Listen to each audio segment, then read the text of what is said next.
파키스탄보다 훨씬 강력한 공중 전력을 가지고 있는 인도가 왜 이렇게 무력했는가에 대해 외견적으로는 인도가 파키스탄과 비교해 3배 정도의 공중 전력을 가지고 있는 것으로 평가받고 있습니다. 인도가 보유한 전투기들은요, 세계 최고급 기동력으로 유명하기 때문입니다. 파키스탄 공군은 도청 등을 통해 인도 공군의 국경선 월경이 금지되었음을 파악한 이후에 사거리 160km급의 PL-15E를 사용해 일방적으로 타격했다고 설명한 바 있는데요. 하지만 파키스탄은 준비를 꽤 잘했고 이번에도 인도가 또 인도했습니다.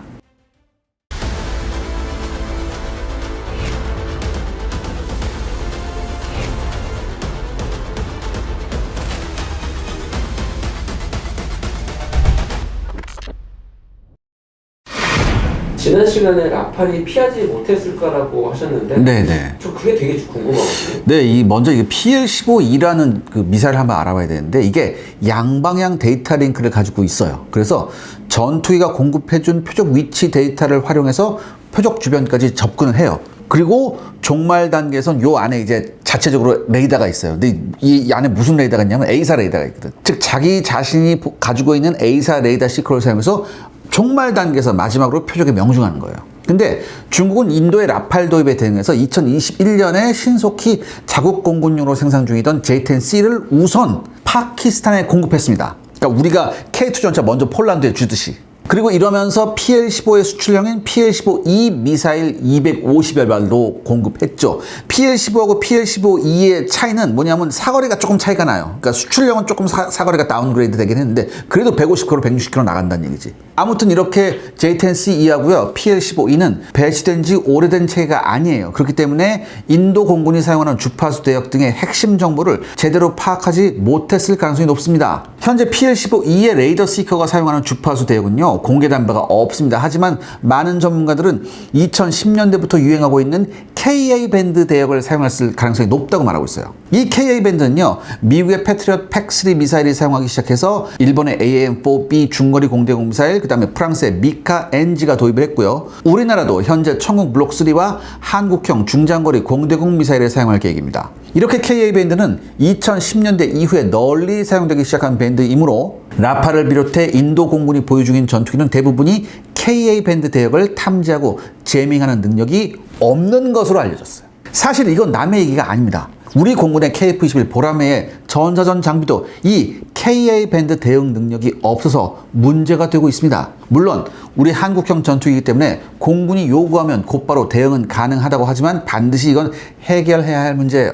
추가해서 PL-15E는 적의 전자전 장비가 제밍을 시작하면 그 제밍 위치를 역으로 추적해서 따라가는 HOJ라는 능력도 있습니다. 그래서 전자전도 잘 통하지 않는 골치 아픈 미사일입니다. 중국의 미사일 개발 기술력이 만만치 않음을 보여주는 대목이죠. 정리하면 파키스탄 공군은 도청을 통해 인도 공군이 국경선을 넘을 생각이 없음을 파악한 이후에 발목이 묶인 인도 공군 전투기를 상대로 약 160km의 거리를 두고 PL-15E를 발사했습니다. 특히나 도청을 통해 라팔의 위치를 파악하고 있었으므로 이쪽에 공격이 집중됐죠. 그런데 라팔은 2000년대 초반부터 배치가 시작된 모델이에요. 그렇기 때문에 새롭게 등장한 KA-밴드 대역에 제대로 대응하지 못했을 가능성이 높습니다. 설사 전자제밍이 가능하다고 해도 PL-15E의 전자제밍 역추적 기능으로 인해 라팔이 직접 제밍을 수행하는 것도 좋은 방법은 아니었을 겁니다. 최선의 방법은 인도 공군도 전자전기 등을 동원해서 파키스탄 공군의 레이더 탐지 자체를 무력화시키는 것이었지만 인도 공군은 이러한 전자전 분야의 투자가 아주 형편없는 것으로 유명합니다. 그리고 파키스탄 역시 PL-15E를 운용할 수 있는 전투기 숫자가 턱없이 부족해서 인도 공군이 최대 72대나 되는 전투기를 동원했음에도 현재 격추가 확실히 보이는 숫자는 4-5대에 불과하죠. 그럼 이번에도 인도가 인도한 건가요? 서방 전문가들은 파키스탄보다 훨씬 강력한 공중 전력을 가지고 있는 인도가 왜 이렇게 무력했는가에 대해 여러 분석을 쏟아내고 있습니다. 인도 공군은 36대 라팔 전투기 외에 약 260대 러시아제 수호이-30 MKI와 65대 미그-29 전투기를 운영하고 있습니다. 또한 지상 공격기로 미라지 2000도 보유하고 있죠. 이와 비교해 파키스탄은 76대 F-16, 20여 대 중국제 J-10C 외에 중국과 파키스탄이 공동 개발한 저가 보급형 전투기인 JF-17 156대를 보유하고 있을 뿐이어서 외견적으로는 인도가 파키스탄과 비교해 3배 정도의 공중 전력을 가지고 가지고 있는 것으로 평가받고 있습니다. 만약 인도 공군이 마음먹고 국경선을 넘어서 중거리 공중전 및 근접 공중전을 강요했더라면 낡은 전투기가 주력이고 수적으로도 불리한 파키스탄 공군이 보다 많은 피해를 당했을 가능성도 있었어요. 왜냐하면 인도가 보유한 전투기들은요, 하나같이 세계 최고급 기동력으로 유명하기 때문입니다. 하지만 파키스탄은 준비를 꽤 잘했고 말씀하신 것처럼 인도가 또 인도했습니다. 왜냐?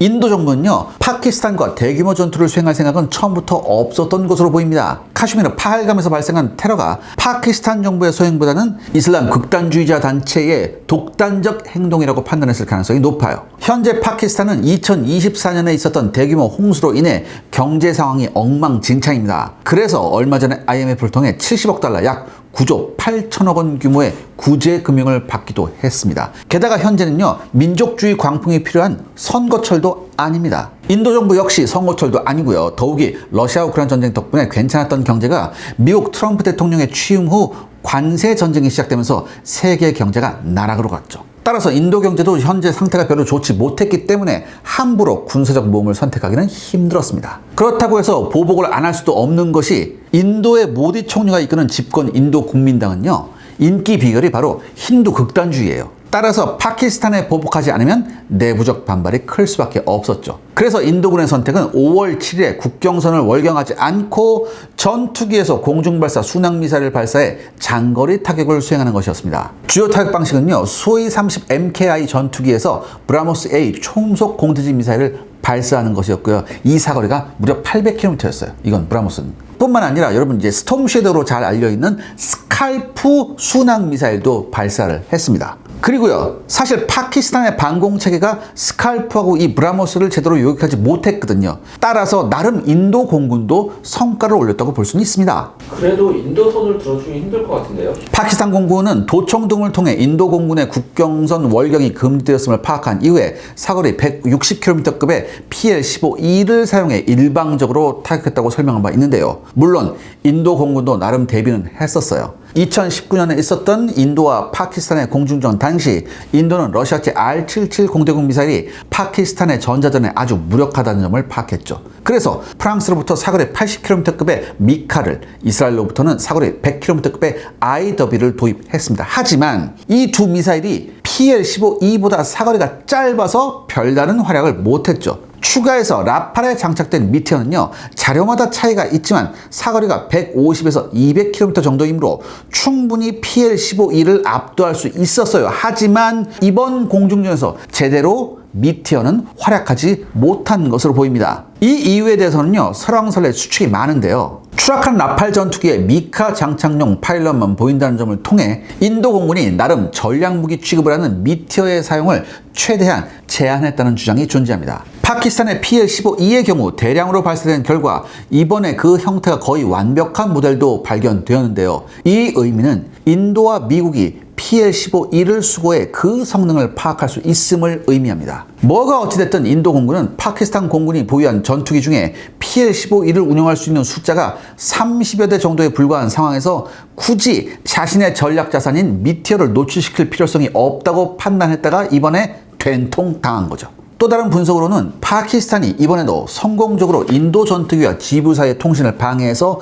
인도 공군이 제대로 공중전 전술을 사용하지 못했다는 추정도 있습니다. 파키스탄은 중국제 ZDK-03과 스웨덴제 사브 2000 조기 경보 관제기와 다소 팔콘 20을 개조한 DA-20 전자전기를 보유하는 등 비슷한 경제 규모의 개발 도상국들보다 상대적으로 전자전 네트워크전이 뛰어나다는 평가를 듣고 있습니다. 분명한 사실은 인도 정치가 군 지휘부의 무능으로 인해 데이터 링크 교체가 늦어짐에 따라서 심각한 도청 문제가 발생했고 인도 정치인들이 인도 공군의 전투 행동에 너무 많은 제약을 가했다는 점. 반면 파키스탄 공군은 자신들이 가지고 있는 전자전기와 AWACS 등을 전투기들과 거의 완벽히 연동 서방 선진국이나 하는 줄 알았던 항공 전자전 및 네트워크전을 펼치며 인도 공군을 압도했습니다. 그래서 서방 전문가들은 라팔의 격추는 J-10CE가 우수했다기보다는 파키스탄 공군의 지휘부가 보다 현명했고 거듭 말씀드리지만 이번에도 인도가 인도했기 때문에 참패를 했다고 보고 있습니다. 또한 여기서 한 가지 더 생각해 볼 것이 있는데요. 이번 무력 충돌에서 인도는 뜻하지 않게 파키스탄에 충분한 시간적 여유를 줬습니다. 이게 무슨 소리냐? 테러가 4월 22일에 발생했는데요. 인도의 공격은 5월 7일부터 시작됩니다. 무려 2주의 시간 동안 파키스탄은 중국에서 PL-15E와 HQ 지대공 미사일을 긴급히 추가로 들여왔고요. 또한 각종 전자전기와 AWACS를 점검하면서 야무지게 준비할 시간을 벌 수 있었죠. 현대전에서 공격은 기습이 생명인데요. 결국 무능한 인도 지부와 낙후된 인도의 시스템이 이번 라팔 격추 사건의 핵심입니다. 시청자 여러분들의 구독과 좋아요는 영상 제작에 정말 큰 도움이 됩니다. 여러분들 부탁드리겠습니다. 구독과 좋아요.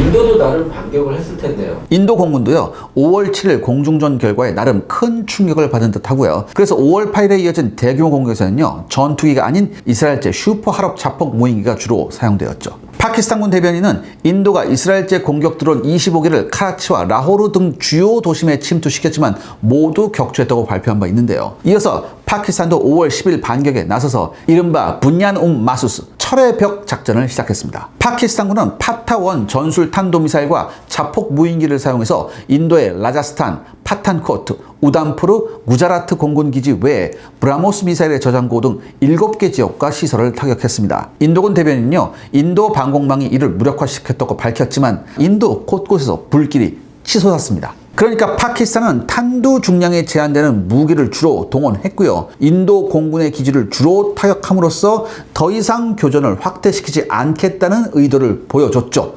만약에 전면전, 야, 이판사판 하자, 그럼 뭐예요? 바로 뉴델리에다 쐈겠죠. 결국 양국의 대규모 교전은 미국이 중재함에 따라 5월 10일에 중단되었지만 현재도 국경선 지역에서는요, 폭격이 이어진 등 불안은 남아있다고 합니다. 인도에는 지금 우리 무기도 들어가 있잖아요. 양국 군대가 장시간 교전을 이어가고 있었기 때문에 감정적 앙금이 남아있을 가능성이 높죠.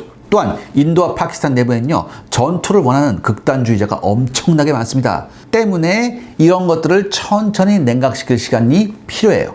그러니까 이게 한 번에 이렇게 딱 안 됩니다. 현재 인도군은요, 국경성 주변에 100대의 K9 자주포를 배치하고 있어요. 파키스탄군도 2019년에 중국제 SH-1호 차륜형 자주포 236대 도입 계약을 체결한 이후에 현재 100여 대를 국경지대에 배치하고 있어서 양자는 서로 포격을 교환했을 가능성이 높은 실정입니다. 하지만 상대의 전투병력이 집결된 지점을 정밀히 타격해서 대량의 인명 손실이 발생한다면 다시금 교전으로 확산될 수 있게 양국은 통제된 포격전을 이어가고 있습니다. 그럼 인도의 K9과 파키스탄의 SH-1호가 제대로 붙으면 어떤 일이 발생할까요? 우리 K9 자주포의 성능은요, 너무나 잘 알려져 있기 때문에 오늘은 SH-1호에 대해 간략하게 소개해드리겠습니다. SH-1호는 중국군의 주력 차륜형 자주포인 PLC-181의 수출형이에요. K9 자주포와 동일한 155mm 52구형장 곡사포를 장착하고 있고요. 중국이 개발해 2023년에 공개한 복합 추진탄을 사용하면 그 사거리가 최대 53km까지 늘어난다고 합니다. 그럼 활용면에서는 K9 자주포와 동등할까요? 어불성설입니다.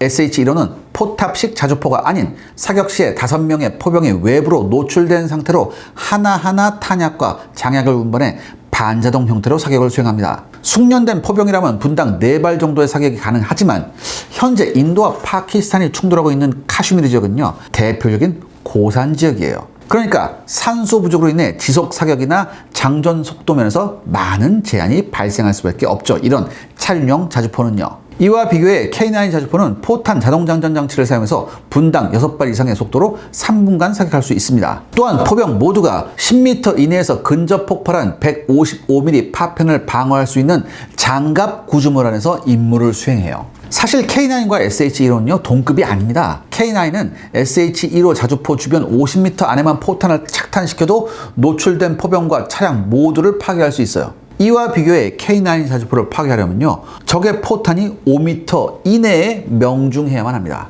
파키스탄군이 이러한 사실을 분명히 알고 있음에도 SH-1호를 도입한 이유는요, 인도군과 대치하고 있는 카슈미르 고산 지역에서 작전할 수 있는 자주포가 한국의 K9이나 독일제 PZH-2000처럼 MT-881 엔진 탑재형으로 제한되고 있기 때문입니다. 그 이후로 중국도 인도와 대치하고 있는 라다크 고산 지역의 SH-1호, 보다 정확히는 PLC-181 차륜형 자주포를 운영하고 있죠.